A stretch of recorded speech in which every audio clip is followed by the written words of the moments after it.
Hola Fabio, ¿cómo estás? Nosotros somos el grupo 10 y este es nuestro video del síntesis de la clase. Mi nombre es Natalia Mejía. Mi nombre es Nicolás Ortiz.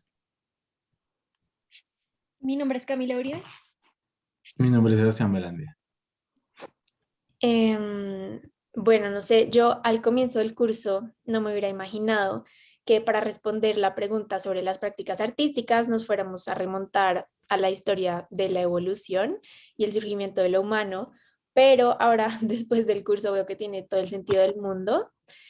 Quisiera resaltar un par de momentos críticos en la evolución que llegan a diferenciar como lo animal de lo humano, porque mi primera respuesta a la pregunta de si los animales hacen arte fue un sí, pero la separación de lo animal y lo humano confirman que la respuesta claramente es que no. Primero, pues por el bipedismo, que surge pues como a partir de la mosca tsetse y todo esto de las sabanas, la visión bifocal que adquirimos por ser seres sociales, también las manos y como la oposición del dedo gordo y pues la boca que da como pie a la voz, el movimiento y el ritmo, como al caminar en conjunto, que pues es el ritmo el que da como el origen al tiempo y la domesticación del fuego.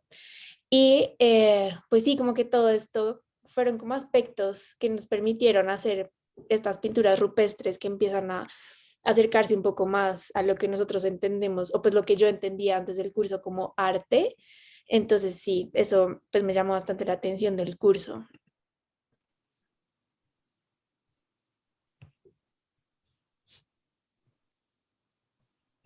Pues también como siguiendo esa idea,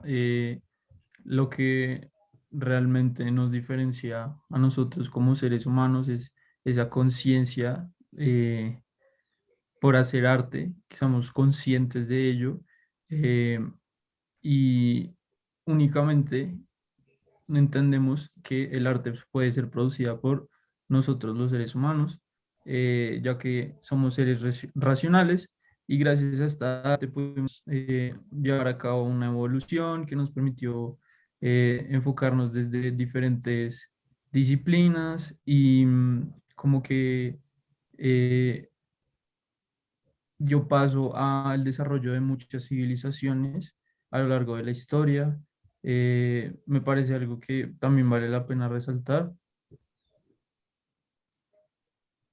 A mí algo que me llamó mucho la atención del curso fue cuando estamos hablando de toda esta la evolución del arte y del humano, de la importancia del ritmo y cómo miramos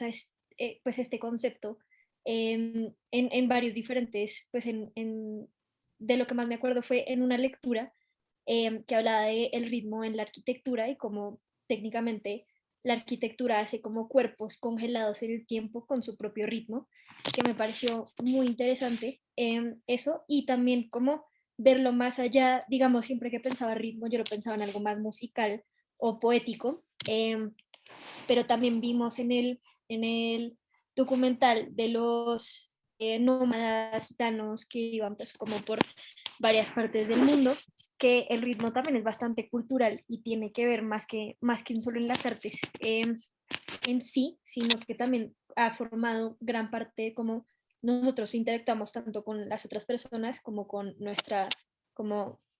el ambiente en el que estamos, y eso ha impactado también pues el origen de la arquitectura en sí. A mí, conectándolo con eso, me parece interesante como, eh, pues también como esta responsabilidad que ha tenido el hombre de crear nuevas cosas y de remontarse a lo que, a, su antes, a sus antepasados, perdón, para saber, para crear nuevas cosas. Y cuando es consciente de que tiene estas ventajas que a lo mejor otras especies no tienen y empezar a aprovecharlas para hacer pues, crear una cultura, me parece muy interesante lo que mencionabas de la utilización de las manos, del dedo gordo, de la mano, de todos esos objetos como la nariz, los sentidos que es muy importante para ver cómo se ha creado este arte. Sí, y pensando también como en las diferentes culturas que esto que tienen en común es como, uy, perdón, lo que tienen en común que es como que todos tienen una creencia y creen pues como en lo divino y es también como gracias a las pinturas rupestres, porque gracias a esto pues que aparece como el mundo de las creencias, entendiendo que primero se dibuja y luego viene como este pensamiento simbólico. Igualmente que lo divino surge de lo humano y lo humano surge como de estas prácticas artísticas y luego que esta separación de lo humano y lo no humano lleva como al rito, a los sacrificios, que son como este tránsito de mundos y también pues que estos rituales le dan el sentido y como el contenido simbólico al mundo y pues sí, que es gracias a lo humano que empieza a construirse el mundo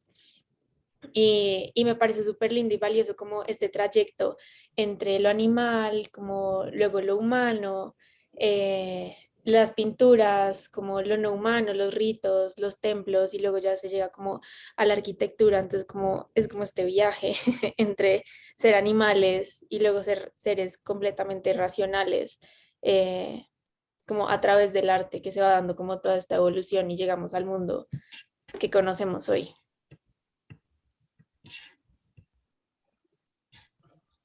Y creo que Me algo parece muy... Dale tú. Sí, o sea, me parece interesante ver cómo podemos ver que durante toda la historia siempre hemos tenido la oportunidad, o sí, hemos visto cómo tenemos la oportunidad de moldear nuestro mundo a nuestras condiciones o lo que queremos. Y pues es muy interesante porque aunque tenemos esa posibilidad y lo hemos intentado hacer, o sea, siempre hacemos cosas que nuestras necesidades lo requieren, pues como que no muchas ocasiones se logra. Entonces, Yo iba a decir algo que va un poco con eso, pero quería resaltar al revés, como también es interesante ver cómo lo humano siempre viene también de la naturaleza, de lo que está a su alrededor. Entonces, como cuando vimos que, digamos, el ciclo lunar tenía que ver con el ciclo de la mujer y que eso también creaba como, pues a partir de esa relación entre la luna y lo femenino, se crearon un montón de diosas y eso también tenía que ver como con la fertilidad y diosas también entonces de fertilidad y de, sí, como de primavera y cosas así. Entonces, que lo espiritual de alguna manera está pues siempre conectado con la naturaleza, o pues por lo menos al principio. Y partiendo de ahí también me parecía más, o sea, interesante conectarlo con lo último que vimos en el curso, que fue la lectura de la arquitectura en diferentes culturas y cómo lo espiritual también cambiaba la manera ya cómo se estructuraban estos pueblos en términos de pues arquitectura y urbanismo y que digamos, como hablamos que en la dinastía Chu creo que era, que priorizaban o pues pensaban mucho en lo espiritual para ya después llegar a cómo se organizaban en términos de la ciudad. Y eso me parece interesante. Yo también como me gustaría hacer esa intervención acerca de cómo el contexto en donde una civilización se desarrolla se ve muy influenciado por lo que le rodea. Entonces, digamos, las civilizaciones se enfocan mucho en la naturaleza, que era lo que Camila decía, y también cómo enfocan sus creencias, la arquitectura misma y al modo en cómo se desarrolla dicha civilización. Em, Siguiendo como su, su ideal de cómo debe ser dividida una ciudad, bajo qué poderes, bajo qué estructura, me parece interesante y creo que el arte juega un papel muy importante en ello.